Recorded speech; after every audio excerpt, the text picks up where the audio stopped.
Assalamualaikum warahmatullahi wabarakatuh. Pemirsa, informasi mengenai Kabupaten Kota Waringin Timur dan sekitarnya telah kami rangkum untuk Anda dalam Jurnal Kotim. Bersama saya Fibi Srayuanita, berikut informasi selengkapnya.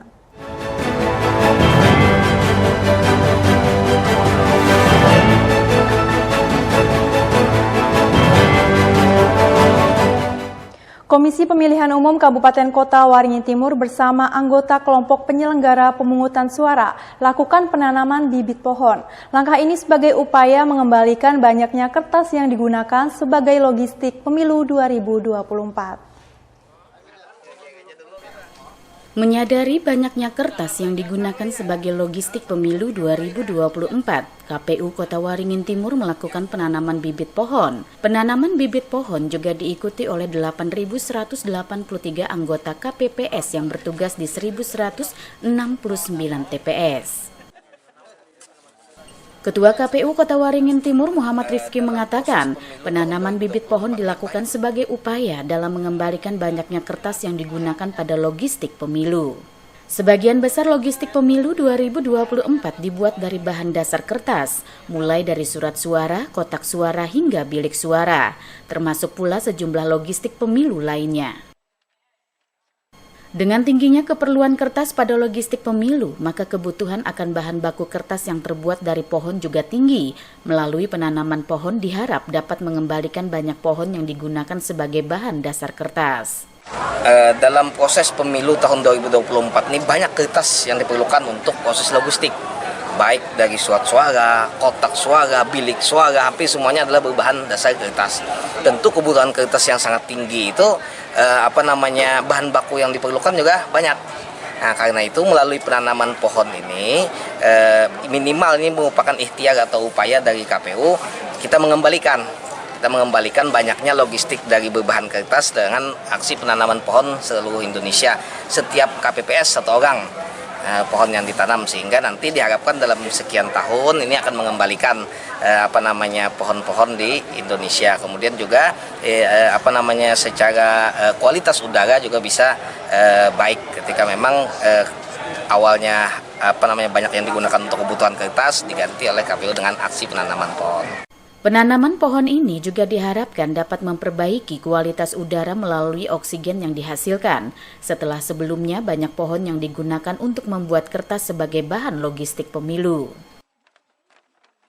Mashud Badarudin, Hayat TV. Karang Taruna Kabupaten Kota Waringin Timur menggelar orientasi yang berkolaborasi dengan pelaku UMKM. Dalam orientasinya, Karang Taruna mengusung 2 program unggulan, yakni Karang Taruna Mengajar dan Pengembangan Ekonomi Kreatif di Desa. Pembukaan orientasi Karang Taruna Kabupaten Kota Waringin Timur dilaksanakan di halaman Museum Kayu Sampit pada Sabtu 27 Januari. Kegiatan ini diramaikan dengan bazar jajanan kuliner yang diikuti oleh puluhan pelaku UMKM di daerah setempat. Dalam orientasinya, organisasi yang bergerak di bidang sosial ini mengusung sejumlah program kerja selama setahun ke depan. 2 program yang menjadi unggulan adalah Karang Taruna Mengajar dan Pengembangan Ekonomi Kreatif di Desa. Jajanan kuliner tahun 2024. Selama ini Karang Taruna hanya dikenal.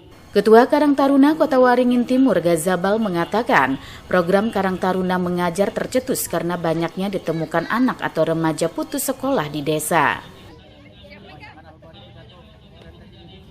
Untuk itu, Karang Taruna akan mendorong agar masyarakat putus sekolah dapat kembali menjadi warga belajar dengan melalui program pendidikan kesetaraan atau paket.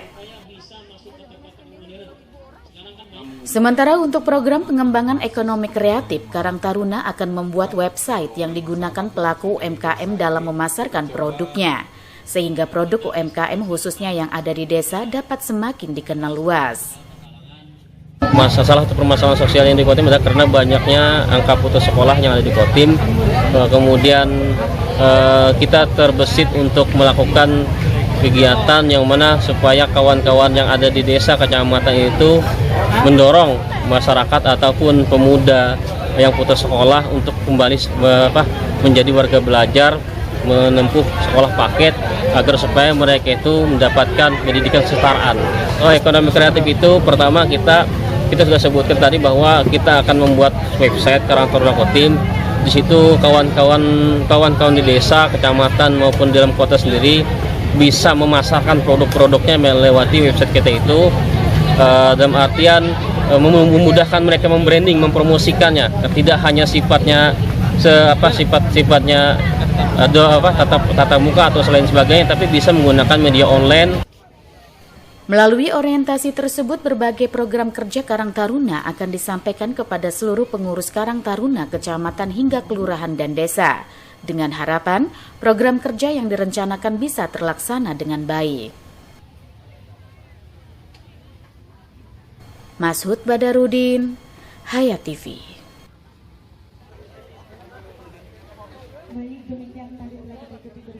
Sebanyak 24 kelompok peserta ikuti kompetensi drum band atau marching band tingkat pelajar Kabupaten Kota Waringin Timur. Kegiatan ini sekaligus sebagai ajang penjaringan bibit-bibit atlet berbakat dalam cabang olahraga marching band.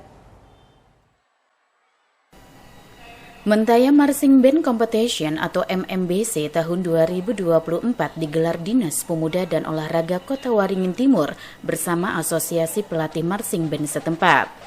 Kegiatan yang berlangsung selama 2 hari ini dibuka oleh Bupati Halikinur pada Sabtu 27 Januari. MMBC kedua ini diikuti oleh 24 sekolah mulai dari tingkat taman kanak-kanak hingga sekolah menengah atas sederajat. Kali ini jumlah peserta jauh lebih banyak dari MMBC pertama yang digelar tahun 2020, di mana saat itu hanya diikuti 18 sekolah. Terdapat 3 kelas yang dipertandingkan dalam kompetisi ini, yakni konser kit untuk tingkat taman kanak-kanak dan sekolah dasar. Sementara untuk tingkat sekolah menengah pertama dan atas, kelas yang dipertandingkan adalah color guard contest serta display. Kompetisi ini juga dilaksanakan sekaligus untuk menjaring bibit-bibit berbakat olahraga marching band, sehingga nantinya dapat dibina lebih serius agar siap menjadi atlet marching band Kota Waringin Timur. Untuk jumlah peserta itu kita alhamdulillah 24 sekolah yang terdiri dari 5 TK, 6 SD, terus lagi 5 SMP dan 4 SMA. Untuk SD sama TK itu ada konser kids, selanjutnya SMP sama SMA ada display, dan open itu ada color guard contest. Pak, ini event pertama kah atau gimana, Pak? Alhamdulillah ini sudah yang kedua. Yang pertama kita laksanakan pada tahun 2020. Harapan kami mudah-mudahan ini bisa berjalan tiap tahun sebagai sarana untuk silaturahim antar pelatih, juga sebagai ajang mengasah kemampuan peserta didik. Alhamdulillah di sini kita ada jurinya dari pelatih Handep Mentaya Praja. Semoga dari bibit-bibit unggul ditarik mereka sebagai atlet Kota Waringin Timur, dan semoga juga ada menjadi atlet Kalimantan Tengah. Amin. Bupati Kota Waringin Timur Halikinur mengapresiasi kompetisi tersebut, mengingat Kota Waringin Timur menjadi barometer dalam cabang olahraga marching band di Kalimantan Tengah. Bahkan marching band Kota Waringin Timur dipercaya mewakili Kalimantan Tengah dalam ajang Pekan Olahraga Nasional ke-21 di Aceh dan Sumatera Utara pada tahun 2024 ini. Bagaimana ini betul-betul ke depan itu direncanakan dengan baik, terprogram dengan baik, sehingga kita nantinya itu setiap tahun kualitasnya akan semakin baik. Ini depan betul-betul tidak hanya kegiatan program itu terlaksana hanya melaksanakan program saja, tapi tidak ada peningkatan kualitasnya. Karena semakin hari semakin ketat persaingannya. Drum band kita, saya kebetulan juga ketua drum band Kalimantan Tengah, kita sudah ikut sampai ke nasional beberapa kali, dan ini terbukti PON juga kita ikut. Nah ini maksud saya Kotim, mulai dari Kotim lah bagaimana ini ke depan. Tadi ya itu dikatakan ini kita mengikuti PON nanti di Sumatera Utara dan di Aceh, Medan dan Aceh. Melihat tingginya antusias peserta, MMBC akan kembali dilaksanakan di tahun-tahun berikutnya dengan jumlah peserta yang diharapkan lebih banyak lagi. Mashud Badarudin, Hayat TV.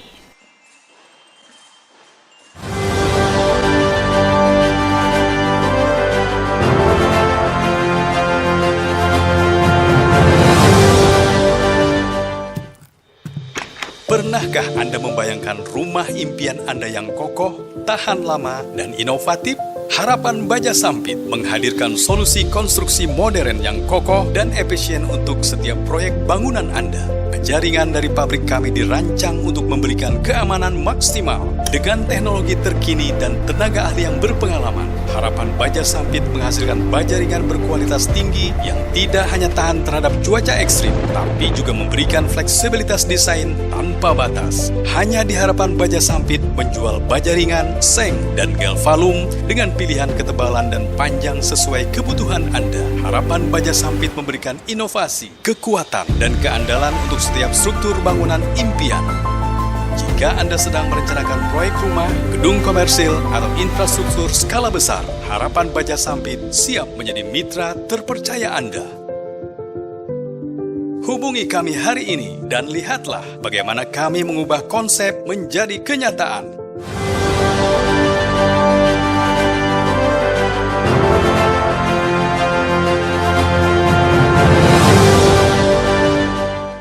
Ratusan perahu motor jenis klotok yang mengangkut jamaah haul ke-19 Syekh Muhammad Zaini Abdul Ghani atau Guru Sekumpul berdatangan ke Martapura sehari sebelum kegiatan haul dilaksanakan.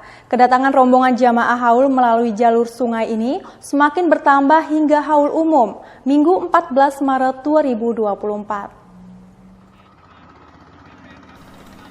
Ratusan ribu jamaah haul ke-19 Kiai Haji Muhammad Zaini bin Abdul Ghani atau Abah Guru Sekumpul sudah tiba di kota Martapura. Sebagian besar jamaah datang melalui jalur darat, khususnya dari Kalimantan Tengah dan Kalimantan Barat. Suasana jalan raya menuju kota Martapura terlihat cukup padat oleh kendaraan roda 2 dan 4 milik jamaah haul. Bukan saja di Jalan Ahmad Yani, kepadatan juga terlihat di jalur alternatif Jalan Martapura Lama, membuat sejumlah petugas kepolisian dan relawan turut mengatur arus lalu lintas agar tetap berjalan lancar. Sementara sebagian jemaah juga banyak yang menggunakan jalur sungai untuk menghadiri haul Abah Guru Sekumpul. Mereka yang menggunakan jalur sungai ini bukan saja berasal dari pesisir Kalimantan Selatan, namun sebagian besar dari wilayah Kalimantan Tengah, seperti dari Kapuas, Anjir, Bahaur, dan Mantangai, Samuda, Kota Waringin Timur, bahkan Kalimantan Barat. Salah seorang jemaah yang juga merupakan motoris kapal motor jenis klotok mengatakan dirinya bersama 30 jemaah lainnya berangkat dari Bahaur, Kalimantan Tengah setelah bermalam di Banjarmasin. Mereka kemudian melanjutkan perjalanan ke Martapura. Menurutnya dari Bahaur ke Martapura lewat sungai memerlukan waktu tempuh sekitar 8 jam. Dirinya mengungkapkan bersama rombongannya dalam satu kapal sengaja memilih jalur sungai karena memang sudah terbiasa dan terbilang cukup lancar. Terlebih jalur sungai bebas macet dan memarkirkan perahu motornya di pelabuhan dengan mudah dan tidak jauh dari tempat kegiatan. Rombongan jamaah haul yang menggunakan perahu motor ini berencana akan pulang pada hari Senin atau setelah haul umum Minggu 14 Januari malam. Yunus Muammariza, Hayat TV.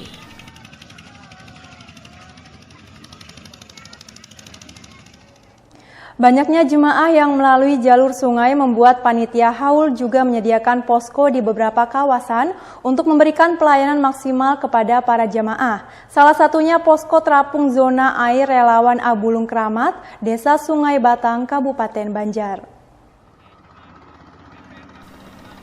Selain melalui jalur darat dengan menggunakan kendaraan bermotor roda 2 dan roda 4, ribuan jemaah haul ke-19 Abah Guru Sekumpul juga menggunakan transportasi sungai untuk menuju kota Martapura, Kabupaten Banjar, Kalimantan Selatan.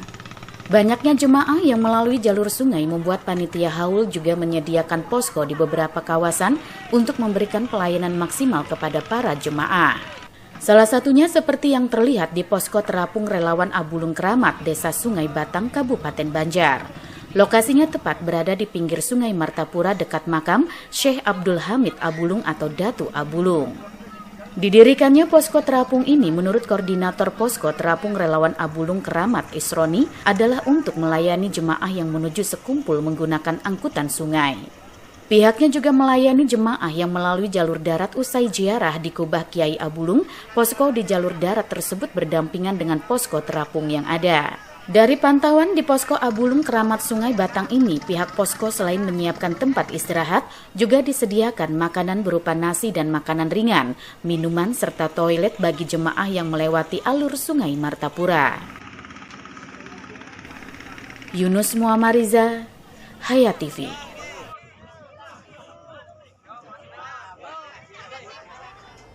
BMKG memperkirakan sebagian besar wilayah akan mengalami puncak musim hujan pada bulan Januari dan Februari 2024, yaitu sebanyak 385 zona musim atau ZOM atau sekitar 55% wilayah Indonesia. Kepala BMKG Dwi Korita Karnawati mengatakan, puncak musim hujan di Indonesia sebagian besar wilayah diperkirakan akan terjadi pada awal 2024. Puncak musim hujan 2023-2024 di sebagian besar wilayah Indonesia diperkirakan terjadi pada Januari dan Februari 2024, yakni sebanyak 385 ZOM atau 55,08% wilayah Indonesia. Jika dibandingkan terhadap normal puncak musim hujan lanjutnya, puncak musim hujan 2023-2024 di sebagian besar daerah diperkirakan sama dengan normalnya, yaitu sebanyak 351 ZOM atau 50,21%. Sedangkan wilayah lainnya, kata Dwi Korita, diperkirakan mundur dari waktu normalnya, yaitu sebanyak 203 ZOM atau 29,04% dan maju terhadap normal, yaitu sebanyak 145 ZOM atau 20,74%. Untuk diketahui, zona musim atau ZOM adalah daerah atau wilayah yang dibedakan berdasarkan pola klimatologi curah hujan atau rata-rata 30 tahun dan setidaknya memiliki satu musim. Dalam hal ini bisa musim hujan sepanjang tahun atau sebaliknya musim kemarau sepanjang tahun. Dwi Korita mengatakan durasi musim hujan 2023-2024 di sebagian besar wilayah diperkirakan terjadi selama 10-24 dasarian atau sebanyak 430 ZOM atau 61,52%. Dasarian adalah satuan waktu meteorologi yang lamanya adalah 10 hari. Dikatakan bila dibandingkan terhadap normal durasi musim hujan 2023-2024 di sebagian besar daerah Indonesia diperkirakan lebih pendek terhadap normal, yaitu sebanyak 439 ZOM atau 62,80%. Selain itu, ia juga meminta warga untuk mewaspadai kemungkinan terjadi cuaca ekstrim pada masa peralihan musim hujan ke musim kemarau. Yunus Muammariza, Hayat TV. Demikian pemirsa, informasi tadi sekaligus menutup jumpa kita pada kali ini. Saya Fibis Rayu Anita mewakili jajaran yang bertugas. Mohon undur diri dari hadapan Anda. Terima kasih dan sampai jumpa. Wassalamualaikum warahmatullahi wabarakatuh.